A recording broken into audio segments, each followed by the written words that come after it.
Boom! There we go. We're rolling. Is it rolling? I'm just kidding. Welcome, guys, to the video. The playoffs, the top 4 picks, everything has been set, and I'm about to announce it to you now. So I'm going to run through the top 4 picks, and then I'm going to get into the first round of the playoffs, and then after that I'll get into a little bit more detail, but you'll get everything you want to know in the first 5 to 10 minutes. I'm going to try to make it as quick as possible. Again, everybody, thank you so much for being a part of this league and being a part of Season 5. It was a great season. Multiple records were broken at big key positions like passing touchdowns and passing yards and receiving yards and sacks. And there was quite a few incredible stats that came out of Season 5 that will last as long as this league will last. And the Canadian Simulation Football League is excited to go into Season 6 with the new setup and the new computer and the new everything, the graphics card. Everything is going to look amazing for the next season. I'm super excited. But with no further delay, I know you guys have been waiting a while to figure this out. Everyone's been trying to calculate who's doing what. Let's go. Let it go, guys. You guys ready? We're going to start off with the first overall pick in the Season 6 draft will be, boom, the Werewolves get the first overall pick in Season 6. They finish with the 10th ranked offense and the 8th ranked defense. They had a few good moments in the season, but for the most part, they did struggle. But the young quarterback there, Brian Miller, I'm excited to see him get some progressions. And Craig Jackson with the wide receiver that they got there in the draft, I'm excited to see these guys take the next step next season. And they're going to get an absolute all-star in the first pick. So I'm super excited to see what the Werewolves do and if they'll take full advantage of this first overall pick. All right, now let's go right into the second overall pick, which was, drum roll, boom.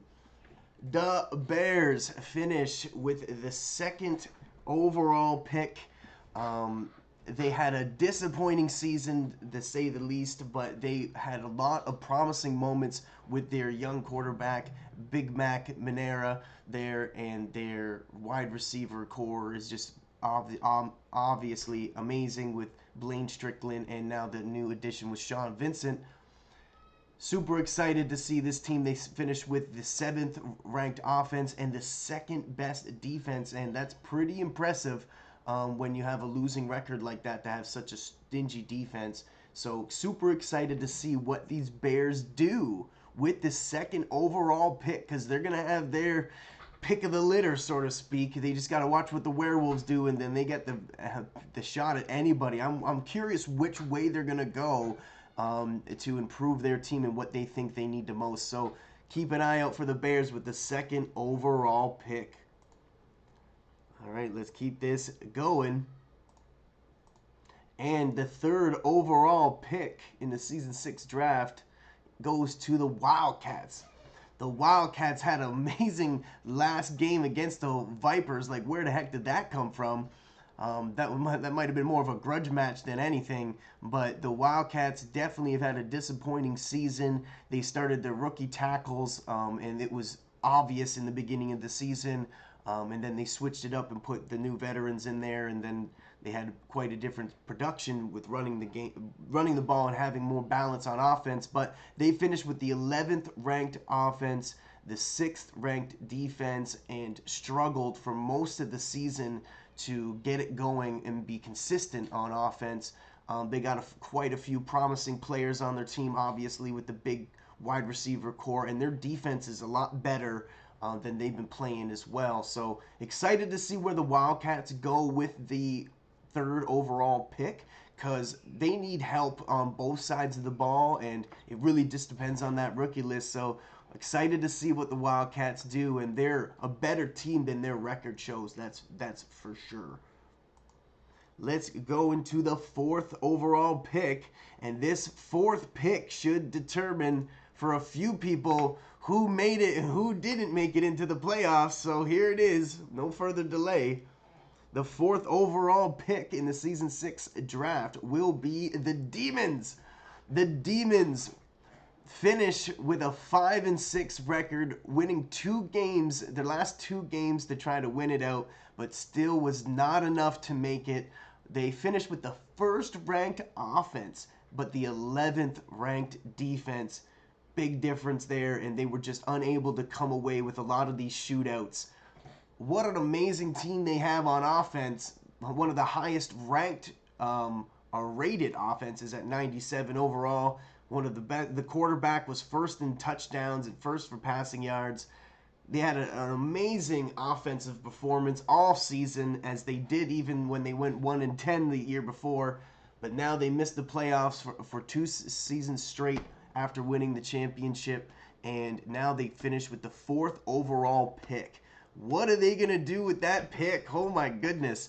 You assume it's going to go to defense, but again, it comes down to the draft, which none of us know what players are coming out of the draft yet. Not even me, because we haven't passed the franchise mode in the coaching staff yet as this video is being recorded.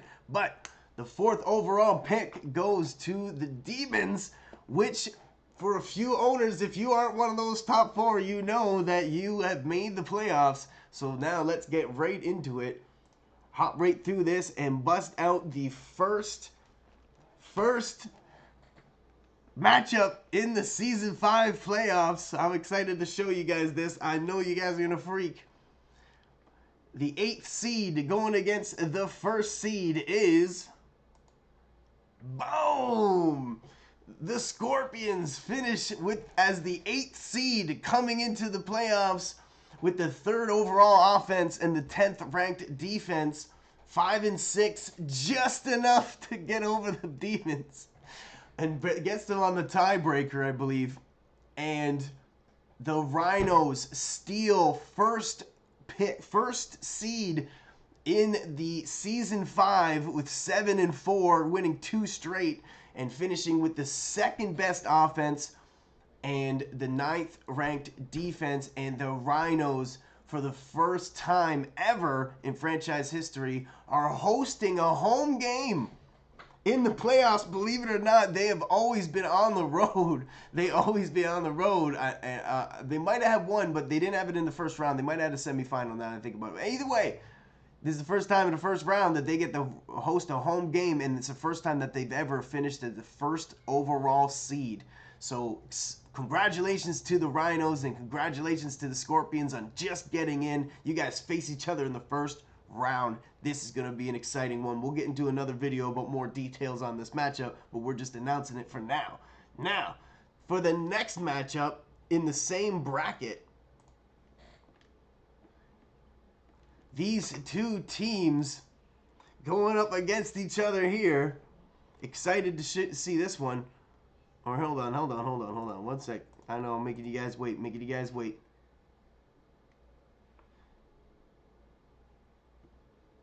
We'll go with the 2nd seed. Hold on. He's like, let me see it now. We gotta show the standings quick. This is what I want to show you guys. Is the standings. Because then I can remember what seeds won.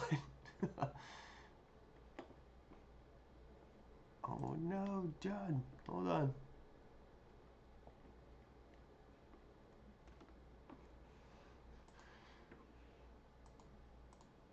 Boom. In the same bracket as the Rhinos and the Scorpions. So whoever wins the Rhinos and Scorpions game will play one of these 2 teams. And the Cobras and the Gators finish both at 6-5. The Cobras coming in with the 12th ranked offense and the 4th ranked defense. Their defense has been keeping them in these games clearly. They finished with a 6-5 record, 3-game winning streak coming into the playoffs here on the road.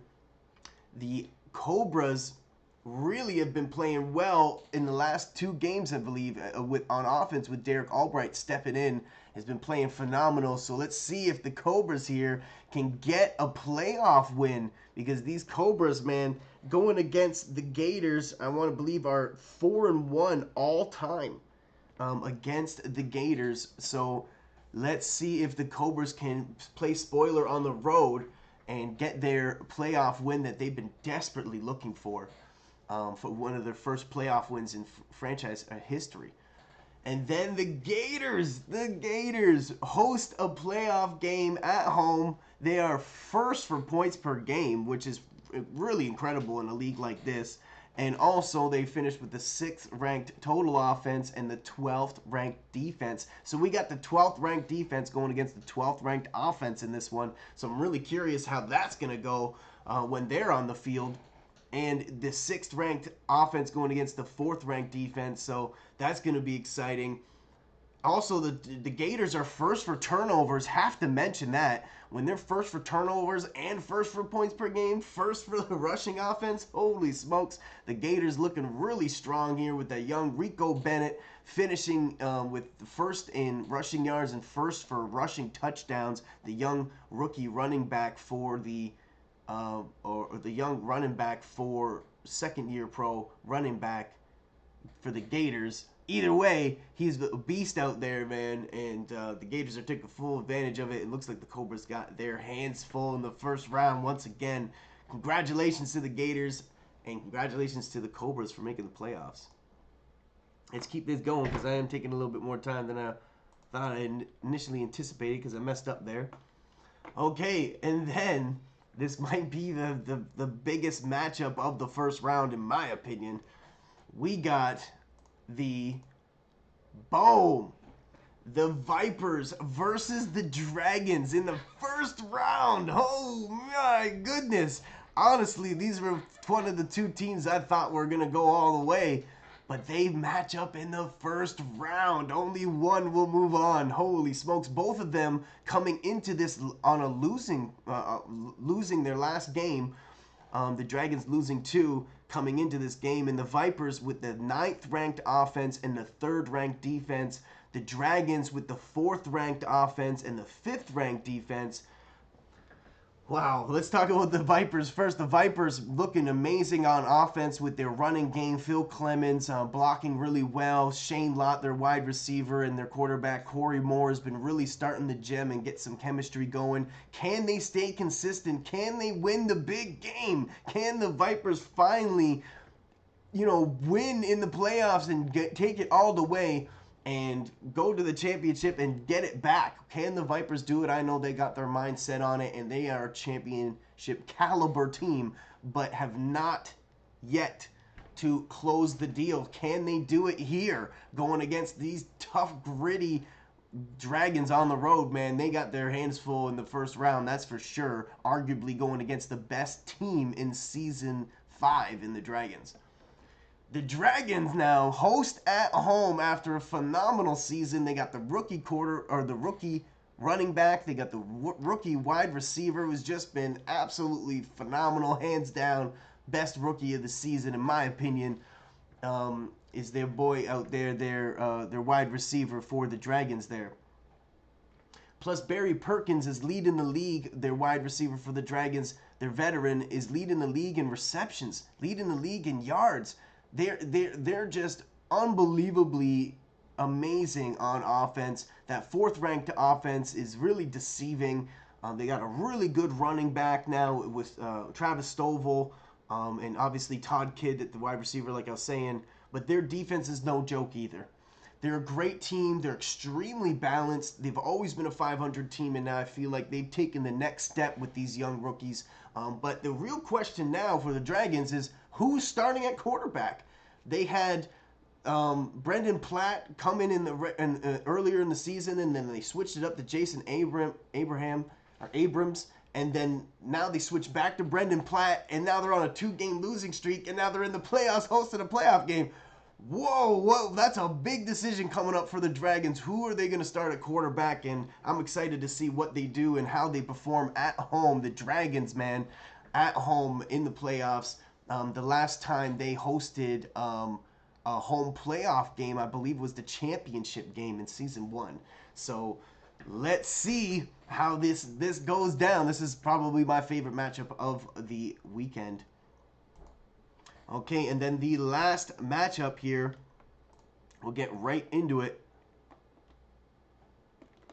is the Piranhas hosting a game versus these Blue Jays. These guys have played in the playoffs before, and the last time they played in the playoffs was in season 1, and the Piranhas scored 59 points to set the record for not only the most playoff points in a single game by a single team, but the most points in a game ever in CSFL history. No one's ever had more than 59 points, and that was against the Blue Jays in the playoffs. Can the Blue Jays get their redemption? Can they get the revenge here?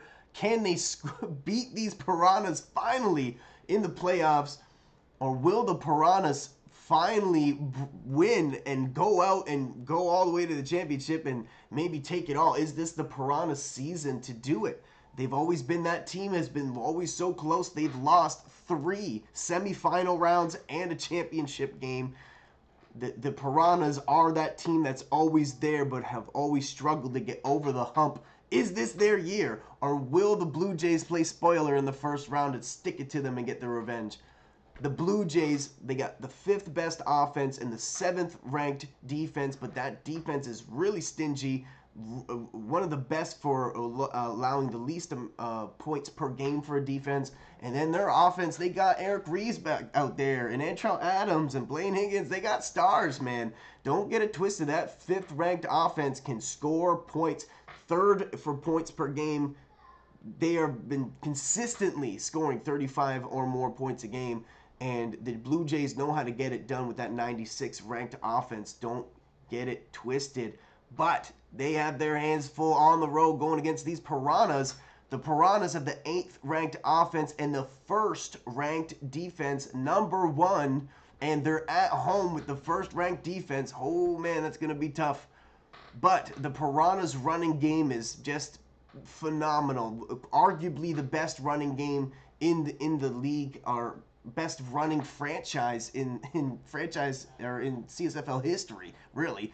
The Piranhas and Willie Burnside know how to run the ball, and they're not intimidated by anybody. They're 2nd in the league for rushing for a reason, and they're 1st for total defense, 1st against the rush and 3rd against the pass, also 3rd against turnovers. These Piranhas are just absolutely phenomenal on defense, and I don't think they get enough credit for their defensive squad, how real good they really are.